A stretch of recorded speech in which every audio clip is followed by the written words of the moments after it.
What's up, fam? rLounge here. Our relationship with our elders can be complex, and sometimes we still carry the burden of familial resentments long past. We have an innate responsibility to help loved ones as they age, but there are limits. Today in rLounge, we hear about those limits. Up first, this mother-in-law has a rude awakening when her family won't submit to her ugly habit. My boyfriend kicked out my mother-in-law because of me. Am I in the wrong? So, a little backstory. Me, age 30, and my boyfriend, nicknamed Bob, 30, have known each other since kindergarten. We reconnected at the age of 27. During this time, his mother, let's call her Betty, age 60, got into a bad car accident. Bob let Betty move in to do physical therapy for her knee and recovery. She lost her job a few months before the accident from showing up to work intoxicated, FYI. After physical therapy, she claimed she could no longer work and started to get benefits from the state. He never charged her rent and lived there for 2 years before I moved in. I moved in knowing she was going to live there probably till she kicked the can. I embraced the situation. She is his mother, and I accepted the situation during the time. Everything was great the first 3 months. She was cleaning and holding up the house while we worked full-time jobs. After 90 days, I would get up for work in the morning, and Betty would be completely intoxicated, rambling about being depressed, how much Bob and her other children don't appreciate her, blaming her ex-husband for everything that's gone wrong in her life, etc. I would listen and ensure her that her kids loved her and tried to cheer her up. Well, that's when Bob's siblings would come over a lot more for family dinner, game nights, etc. And they all warned me about her past drug use, her being an alcoholic, and never being there while they grew up. And how my boyfriend is a nice guy and took her in even though he didn't have to. They all told me terrible stories about being tied up to chairs while she cleaned, leaving them in the car for hours while she went inside of a friend's house to get high, belittling them, and all around being a crappy person. So, after that point on, I started to watch her a little more closely. And that's when the cleaning up the house and everything just stopped. She stayed in her room 24/7 and lived like a hermit. I started to realize if we brought a bottle of alcohol, it would disappear within a week, and if friends or family would bring over packs of wine coolers, they would also disappear if there were some left over. Betty also started to smoke pot to help with the pain of her knee. Which, whatever, I don't have anything against marijuana. The only thing that bothered me was I came home early one day and the house smelled like pot, and I got upset because I don't want the house reeking of it. So Bob had a serious talk with Betty about, we don't care, just smoke it outside. That was our only request from her. She was getting out of control, was selling her food stamps for real money to buy bottles of liquor, and would be trashed almost every day. But it wasn't my place to say something to her. So Bob had threatened to kick her out multiple times in this time frame, hoping it would get through her head and she needs to get a hold of herself. But she continued drinking alcohol and being out of control. So I just started to make it my daily routine to clean up the house after work, so at least it was getting done. Shortly after Bob's sister had twins and Betty started to get better about her alcohol abuse, she wanted to be their full-time babysitter, and they made sure she followed through with her getting sober to watch their children. She was doing a great job at being a grandma and watching over their grandchildren while they worked. Well, after a few months of this, she went right back to stealing our alcohol and smoking marijuana heavily. Betty claimed she never did it with the babies around, but this is the straw that broke the camel's back. A month ago, one of the twins were sick. My boyfriend Bob was up and heard one of them crying, so he picked her up and was trying to rock her back to sleep. But she was not having it. She was screaming at the top of her lungs. So I stopped what I was doing, took the baby from him, and she calmed down. So I sat on the couch and leaned back. She fell asleep on me, and every time I would get up to hand her back, she woke up again screaming. This went on for an hour and a half. We both worked in the morning, but the poor kid doesn't feel good, and we both didn't mind getting less sleep to make sure the sick baby went back to sleep. We were also trying to help Betty get some more sleep because she was up all day taking care of them, also giving Bob's sister a break from a sick, cranky baby, and so she could get a full night's sleep at home in peace. That's what family does, right? Well, after an hour and a half of caring for the baby, Betty comes out of the room like a bat out of hell, yelling at Bob for doing her job, calling him all kinds of names and saying they are her babies to care for, waving her finger in his face. Before this situation, I've never seen her talk to him like this. He's sitting there, taking her verbal abuse with a baby in his arms. I got angry, came up behind her, and grabbed her shoulders and made her take a step back from towering over him, and I asked her to calm down. She turned around and started to yell at me, calling me a witch, how I'm worthless, never cleaned the house. The list was endless and shoved me. Bob saw the angry in my eyes, put the baby down, and grabbed me. I was rushing towards her and about to tackle her because I saw red and heard the fight bell in my head. Round 1, fight. Bob was able to calm me down and sent me to our room, and that's when things got bad. They were screaming at each other about everything. I called Bob's sister and told her to come get the twins. I left shortly because I couldn't take the screaming at 2 a.m. in the morning, so I stayed at a friend's house that night. In the morning, he told her she had to go and that he was tired of her crap. Gave her all afternoon till 10 p.m. to figure out a place to go before he got back home and said she better be gone by then. Betty took clothes and left to live with a meth user dealer. We didn't know this till later. 2 weeks later, the guy she moved in with dropped all of her stuff off at our front door in a laundry basket, rang the doorbell, and left. So us being curious and Bob's sister also curious, we went through it. Found a crack pipe in her meth. So, come to find out, she called the cops on herself and got taken into rehab and held for 72 hours. After that, she's been homeless, texting Bob, his sister, and me that we are all terrible people. She plans on killing herself, don't come to her funeral, etc. I do feel bad, but at the same time, I don't. She keeps threatening me with filing a police report because I put my hands on her. How Bob will see through my BS and pick her, Betty, in the end. I refuse to reply, but this harassment is almost an everyday thing. If it's not me, it's Bob or his sister. Are we the bad people for not letting her move back in and continue to let her be homeless? Living with someone who has an addiction can be hard for everyone involved, OP. It's important to keep you and your family safe. You are absolutely not bad people for doing this. Being a part of a family means facing the world with the strength and support of loving, caring peers. Life's ups and downs are easier to handle when there are family members willing to shoulder some of the burden and celebrate the successes. All of that love and support can be twisted and shifted when one member of the family has an addiction. Those bends and shifts are sometimes defined as enabling behaviors, and they could serve to keep an addiction in place. When you're enabling, that makes an addiction easier to maintain. The family's work makes the addicted person's life easier. That addicted person may have no reason to change as a result. You did the right thing. Let us know your thoughts in the comments below while we check in with the community. Rumchata Please starts us off. You can't help someone who doesn't want to be helped. She's an adult and it's her life. You did more already than most people would. Truthfully, I'd take your boyfriend's lead on this one because he knows his mother better than you. She's not only a substance abuser, but also an abuser. She has done nothing for you and her children. You don't owe her anything. Renasa64 thinks, I'm sorry it came to this, but if she moves back in without getting into rehab and therapy, you will all be in danger from this woman. She has disability. There are places that she can rent from that will base it on how much disability she gets. Don't fall for her crap again. Sky Diamond 01 chimes in, you're not a bad people. Her actions have gotten her where she is in life. She did this all on her own. If she's getting government benefits, she can probably get on government housing. Block her so she cannot contact you. She's just trying to wear one of you down to take her in. Do not do it. Let her deal with her own mess. Boyfriend and siblings could probably all benefit from some therapy because of her. Next, this OP feels like a foreigner in his own home. My mother-in-law from Uganda staying in our house for 3 months. This is a hard post to write because my mother-in-law is bad in ways that take time to become obvious.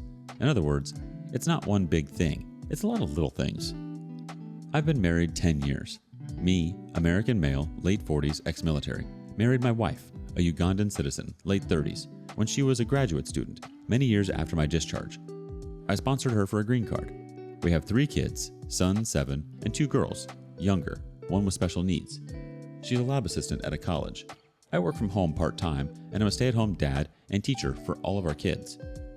We chose to homeschool after there was a school shooting in a neighboring town a few years ago. We're lucky that my schedule and our combined income allow us to homeschool, and although my wife does make more than me, we both contribute to the household finances. It's about 70-30 her, me.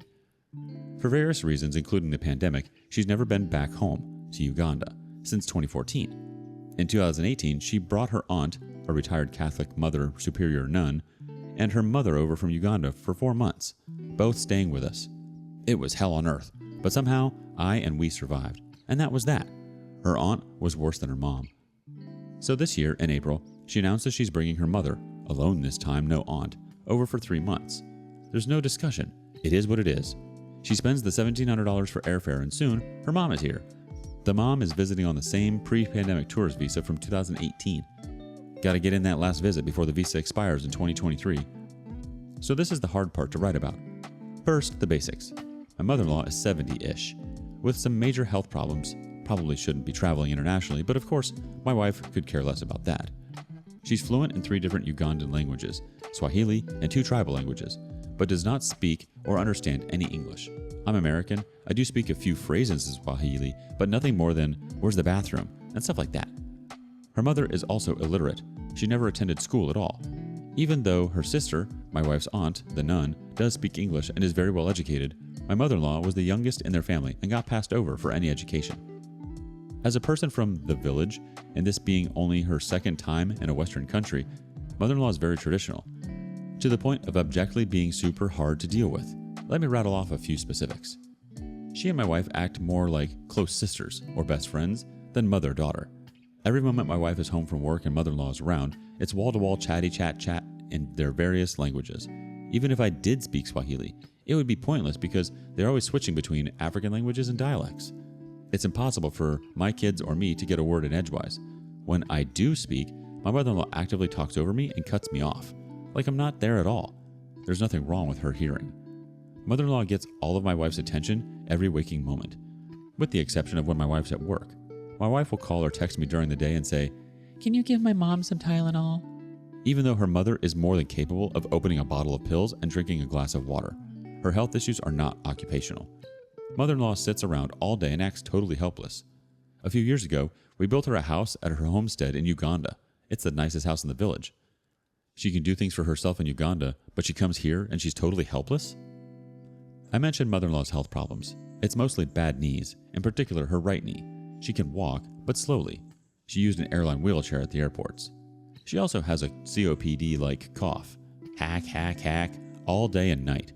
When I realized her knee was bad, and she had COPD symptoms, I nicely surfaced my concerns to my wife, who reacted the way she reacted about anything negative I say about her mother, by shouting at me and calling me a racist, stupid American. Mother-in-law's traditional cultural beliefs boil down to the idea that mother-in-law can't be in the same room, house, car, building alone with her son-in-law, me. So if I'm in a room, like the living room, and mother-in-law's around, she's at the far opposite corner of it. I'm not allowed to be in the kitchen if mother-in-law's in the kitchen. Yesterday, she moved her vegetable chopping to the dining table so she wouldn't have to be in the kitchen while I was cooking dinner for the kids. We don't interact at all. She doesn't want me holding the door for her or helping her get out of a car. If I try to use a translator app on my phone for English to Swahili, she won't let me use it. She'll motion for me to put the phone away. Hugs or other signs of normal familial affection are not allowed. Most infuriatingly, if mother-in-law has some idea about doing something with the kids, like fixing one of the girls' hair in complicated braids, she will not let me do anything with any of the kids. Start school? Nope. Read them a book? Nope. Give them food? No way. Take them to the park? Out of the question. Mother-in-law will literally drag the kids away or position herself physically between them and me. There's other odd behaviors that make no sense. Mother-in-law sits on the floor instead of any of the chairs or the couch we own. My wife claims it's another cultural thing, although the Ugandan house does have chairs. So mother-in-law's been here 3 weeks, and already I'm almost pulling my hair out. I feel like the third wheel. It's all about my wife. It's her world, with mother-in-law ever present and sometimes the kids. I'm the afterthought. Mother-in-law makes me feel unwelcome in my own home. If I bring any of this to my wife, even in a culturally sensitive way, she loses her crap and chews me out. Max volume, even in front of the kids. Wife brings up my American mother and all of her problems. Wife calls me epithets like racist, stupid, insensitive, lazy.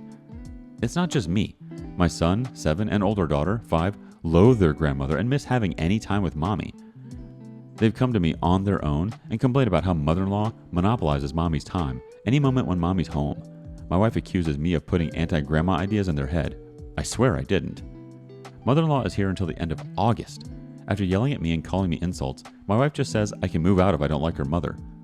Tonight, during our latest fight, my wife surfaced the old song, "You should have expected this when you married a foreigner."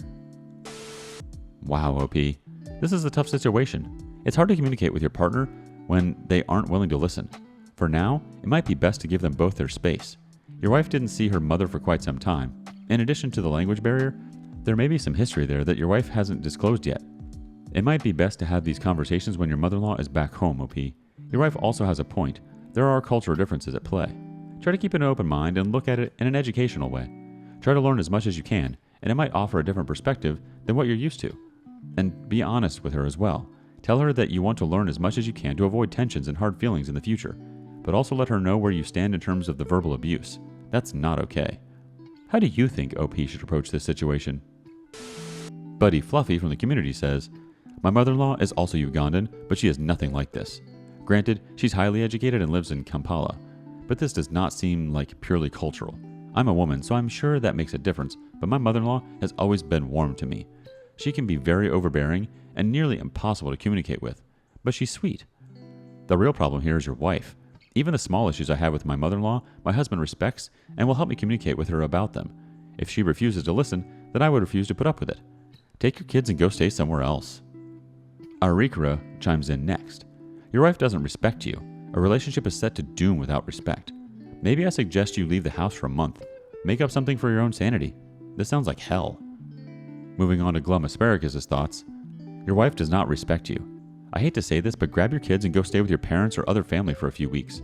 Your wife has let her mother come in and disturb your home routine, and that is a big no-no. Your mother-in-law should not be interfering in how you parent your children. She should not be interfering with their schooling, and she should not be interfering in your downtime with your children. And most importantly, she should not be placing herself between you and your children. Load your children up and go on a mini vacation with them. If your wife raises hell about this, remind her that these are also your children and that her mother is interfering in the routine you have with them, and that being an active parent is not a bad thing. Foreign Brother 855 chimes in next. So your wife is emotionally abusive and gives 0 Fs about your and your kids' thoughts, feelings, and opinions? No one should be calling their spouse these awful names when they are expressing true feelings. Crap, even she told you to leave her. Time to take her advice. Boo Boo understands, has our final thought. I'd move out and maybe ask the kids if they want to come too. ETA, I'm assuming the post is truthful and not some sort of social or trolling experiment. Thank you for joining us today on rLounge. Before you go, be sure to like and subscribe and hit that notification bell. We would hate for you to miss out on your next video. If you have feedback on today's content, please let us know in the comments below. We can't wait to hear from you.